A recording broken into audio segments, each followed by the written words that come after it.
Hello everyone, welcome to another PowerShell video. My name is Ed, and in this video we're going to look at how to find your DNS service for every Exchange server in your organization.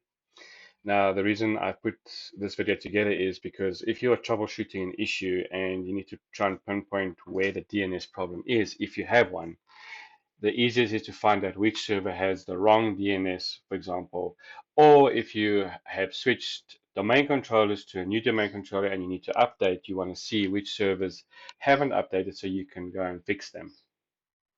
So this PowerShell script that I put together, what it does is you specify a list of servers. In this example, I've got my DC, my 2019 server, and my vulnerable 2019 server as well, and it loops through each and every server and then displays the information in a table. You can run this from PowerShell, PowerShell ISE, the Exchange Management Shell. I've tested it on all three. So I'm going to be using PowerShell ISE in this example.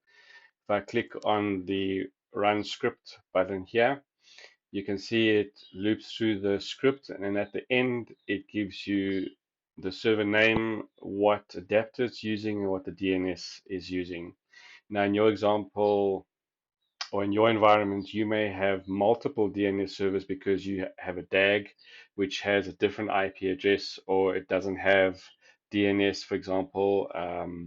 You might have other adapters connecting to other environments, for example. So this information here, you can see my 2019 server is pointing to .9, which is my DC, so that it can speak to Active Directory, and also that the other server as well can also speak to Active Directory, and they both have public IPs because this is an Azure lab.